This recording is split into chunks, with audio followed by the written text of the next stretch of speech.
गीता में भगवान श्री कृष्ण ने रणभूमि में अर्जुन को जो ज्ञान दिया था वह गीता में बताया गया है। गीता में कुल 18 अध्याय है और उन सभी के अपना अलग अलग महत्व है। आइए जानते हैं गीता का पहला अध्याय का महत्व क्या है। गीता प्रथम अध्याय का महत्व। एक समय पार्वती जी ने पूछा है, महादेव जी, किस ज्ञान के बल पर संसार के सब लोग आपको शिव शंकर पूछते हैं? मृगछाला ओढ़े और अपने सभी अंगों में शमशान की विभूति लगाए, गले में सर्प और नर मुंडों की माला पहने हुए हो,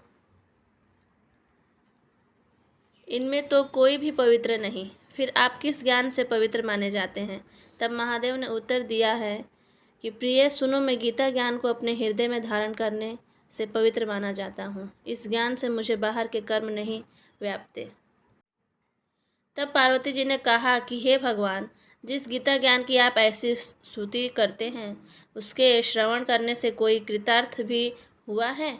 महादेव ने उत्तर देते हुए कहा कि इस ज्ञान को सुनकर बहुत से जीव कृतार्थ हुए हैं और आगे भी होंगे। मैं तुम्हें एक पुरातन कथा कहता हूँ, तुम सुनो। एक समय पाताल लोक में शेषनाग की सस्या पर भी नारायण जी ने नैन मूंद कर आनंद में मग्न थे। उस वक्त भगवान के चरण दबाते हुए लक्ष्मी जी ने पूछा, हे प्रभु, निंद्रा और आलस से तो उन पुरुषों के व्याप्ता है जो जीव तामसी होते हैं, फिर आप तो तीनों गुणों से अतीत हो, आप तो वासुदेव हो, आप जो नेत्र मूंद रहे हो मुझको बड़ा आश्चर्य है। नारायण जी ने उत्तर देते हुए कहा, हे लक्ष्मी, मुझको निंद्रा आलस्य नहीं व्यापता। एक शब्द रूप जो भागवत गीता है उसमें जो ज्ञान है उसके आकार रूप है। यह गीता शब्द रूप अवतार है। इस गीता में यह अंग है। 5 अध्याय मेरे मुख है, 10 अध्याय मेरी भुजा है, 16वां अध्याय मेरा हृदय और मन और मेरा उदर है, 17वां अध्याय मेरी जंघा है, 18वां अध्याय मेरे चरण हैं। गीता श्लोक ही मेरी नाड़ियाँ हैं और जो गीता के अक्षर हैं वो मेरा रोम है। ऐसा मेरा शब्द रूपी जो गीता ज्ञान है उसी के अर्थ में हृदय में विचार करता हूँ और बहुत आनंद प्राप्त होता हूँ। लक्ष्मी जी बोली, हे श्री नारायण जी, जब श्री गीता जी का इनका इतना ज्ञान है तो उसको सुनकर कोई जीव कृतार्थ भी हुआ है? जो मुझसे कहो।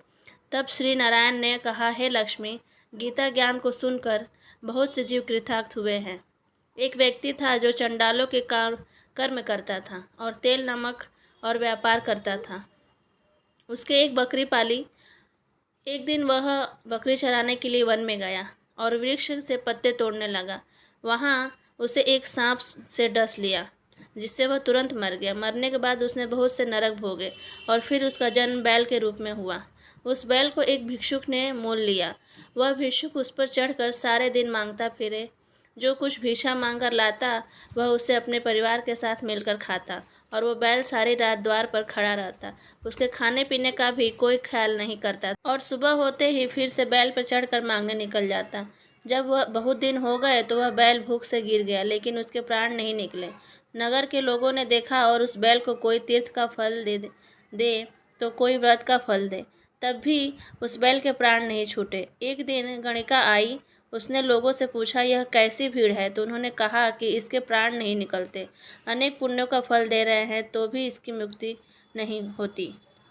तब गणिका ने कहा कि मैंने जो कर्म किया है उसका फल मैंने इस बैल को दिया है। इतना कहते ही बैल की मुक्ति हो गई। तब बैल ने एक ब्राह्मण के घर जन्म लिया। पिता ने उसका नाम सुशर्मा रखा। उसके पिता ने उसे पढ़ाया लिखाया, उसको अपने पिछले जन्म की सुध दी। उसने एक दिन मन में विचार किया, जिस गणिका ने मुझे बैल की योनि से छुड़ाया था उसका दर्शन करूं। विप्र चलते चलते गणिका के घर गया और कहा, आप मुझे पहचानती हैं? गणिका ने कहा, मैं जानती हूँ, तुम कौन हो? तब उसने कहा कि मैं वही बैल हूँ जिसको आपने अपने पुण्य दिए थे। तब मैं बैल की योनि से छूटा था, अब मैं विप्र के घर जन्मा हूँ। आप अपना पुण्य बताएं। गणिका ने कहा कि मैंने अपने जाने पुण्य नहीं किए, परंतु मेरे घर एक तोता है, वह रोज़ सवेरे कुछ पढ़ता है, मैं उसका वाक्य सुनती हूँ, उस पुण्य का फल मैंने तुमको दिया। तब विप्र ने तोते से पूछा कि तू सवेरे क्या पढ़ता है? तोते ने कहा, मैं पिछले जन्म में विप्र का पुत्र था। मेरे पिता ने मुझे गीता के पहले अध्याय का पाठ सुनाया करते थे। एक दिन मैंने गुरु से कहा कि मुझको आपने क्या पढ़ाया? तब गुरुजी ने मुझसे शाप दिया कि तू तोता बन जा। इसके बाद तो मैं तोता बन गया हूँ। एक दिन बहेलिया मुझे पकड़ ले आया और एक विप्र ने मुझे मोल ले लिया। वह विप्र भी अपने पुत्र को गीता का पाठ सिखाता था। तब मैंने भी यह पाठ सीख लिया। उसी दिन विप्र के घर में चोर घुस गए।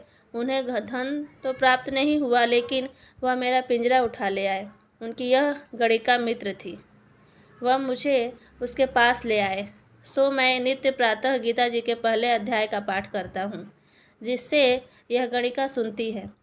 पर इस गणिका को समझ नहीं आता जो मैं पढ़ता हूँ वही इस गणिका ने तेरे निमित्त दिया था। वह सिद्ध गीता जी के पहले अध्याय का फल था। तब विप्र ने कहा कि मैं तोते तू भी विप्र है, मेरे आशीर्वाद से तेरा कल्याण हो। विप्र के इतना कहते ही वह तोता भी मुक्ति को प्राप्त हो गया। तब गणिका ने बुरे कर्म छोड़ भले कर्म ग्रहण किए और नित्य स्नान करके श्री गीता जी के प्रथम अध्याय का पाठ करना शुरू कर दिया, जिससे उसकी भी मुक्ति हो गई। ऐसा है गीता के प्रथम अध्याय का पाठ।